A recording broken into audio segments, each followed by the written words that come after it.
പരിശുദ്ധാത്മാവിനോടുള്ള നൊവേനയുടെ 2-ാം ദിവസമാണിന്ന്. പരിശുദ്ധാത്മാവെ വരണമേ, അങ്ങയുടെ വിശ്വസ്തയുടെ സ്നേഹത്തിന്റെയും അഗ്നിയാൽ ഞങ്ങളെ ജ്വലിപ്പിക്കണമേ.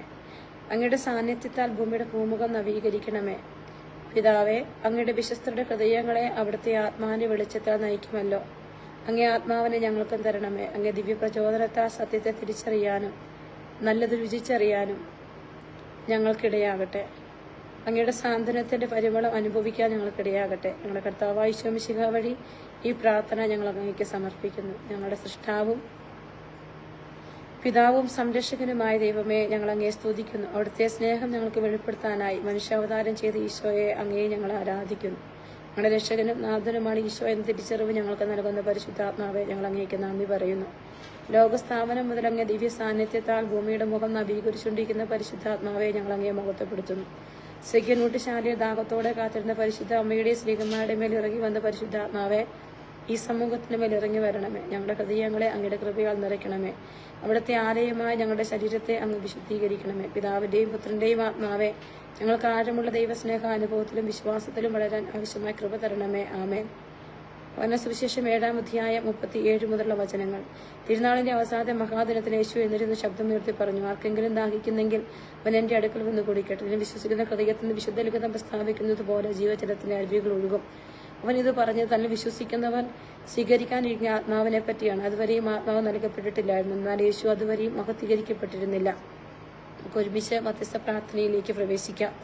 ദൈവിക രഹസ്യം ജ്ഞാനികളിൽ നിന്ന് മറച്ചുവെച്ച ശിശുക്കൾക്ക് വെളിപ്പെടുത്തിയ കർത്താവിനോട് നമുക്ക് പ്രാർത്ഥിക്കാം. അറിയുന്നതും മനസ്സിലാക്കാനുള്ള കൃപ പകരുന്നത് പരിശുദ്ധാത്മാവാണ്. നാം അറിയുന്ന വിശ്വാസ സത്യങ്ങളെ മനസ്സിലാക്കുമ്പോഴാണ് അവയെ തിരിച്ചറിയാനാകുന്നത്. വെളിപ്പെട്ട് കിട്ടുന്ന ദൈവിക രഹസ്യങ്ങൾ ഉള്ളിൽ സ്വീകരിച്ച് സ്വന്തമാക്കുമ്പോഴാണ് നമ്മുടെ ജീവിതം പുതുതാക്കപ്പെടുന്നത്. പരിശുദ്ധാത്മാവെ, ഞങ്ങളുടെ മനസ്സിനെ പ്രകാശിപ്പിക്കണമേ എന്ന് പ്രാർത്ഥിക്കാം. വിശ്വസിക്കുന്നവരുടെ ഹൃദയങ്ങളിൽ നിന്ന് ജീവിതത്തിന്റെ അരുവികൾ ഒഴുകുമ്പോൾ നല്ല ചെയ്തതുപോലെ പരിശുദ്ധാത്മാവെ, ഞങ്ങളുടെ മനസ്സിനെ പ്രകാശിപ്പിക്കണമേ. ദൈവമേ, വചനമായ അങ്ങ് ഞങ്ങളുടെ ഇടയിൽ മാംസം ധരിച്ചതുപോലെ ഞങ്ങളിലും ഹൃദയത്തിൽ സ്വീകരിക്കുന്ന ദൈവവചനം ജീവിതത്തിൽ മാംസം ധരിക്കുവാനായി പരിശുദ്ധാത്മാവെ, ഞങ്ങളുടെ മനസ്സിനെ പ്രകാശിപ്പിക്കണമേ. ദൈവമേ, അങ്ങ് ഞങ്ങളിൽ ചൊരിഞ്ഞ എല്ലാ പുണ്യങ്ങളാലും കഴിവുകളാലും മറ്റുള്ളവർക്ക് നന്മ ചെയ്യുവാനും അതുവഴി ദൈവമഹത്വം ഉണ്ടാകുന്നതിനുമായി പരിശുദ്ധാത്മാവെ, ഞങ്ങളുടെ മനസ്സിനെ പ്രകാശിപ്പിക്കണമേ.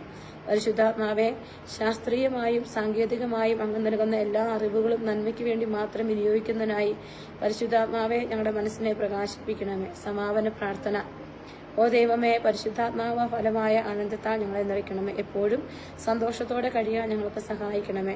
പ്രതീക്ഷയ്ക്ക് വിപരീതമായ കാര്യങ്ങൾ സംഭവിക്കുമ്പോൾ സന്തോഷത്തോടെ നേരിടാനും ഞങ്ങൾക്കുണ്ടാകുന്ന സങ്കടങ്ങളിലെല്ലാം നന്മയുടെ വശം കണ്ടെത്താനും അങ്ങേക്ക് നന്ദി പറയാനും ഞങ്ങൾക്കാകട്ടെ. ഞെരുക്കങ്ങളിൽ പിറുപിറുത്തും പരാതി പറഞ്ഞു ഞങ്ങളുടെ പ്രത്യാശ നഷ്ടപ്പെടാതെ കാക്കണമേ. എല്ലായ്പ്പോഴും എന്റെ ഇഷ്ടമല്ല അങ്ങയുടെ ഇഷ്ടം നിറവേറട്ടെ എന്ന് പൂർണ്ണ മനസ്സോടെ പറയാൻ ഞങ്ങളെ കഴിവുള്ളവരാക്കണമേ എന്ന് നമ്മുടെ കർത്താവായ ഈശോ മിശിഹാ വഴി അങ്ങയോട് ഞങ്ങൾ പ്രാർത്ഥിക്കുന്നു. ആമേൻ.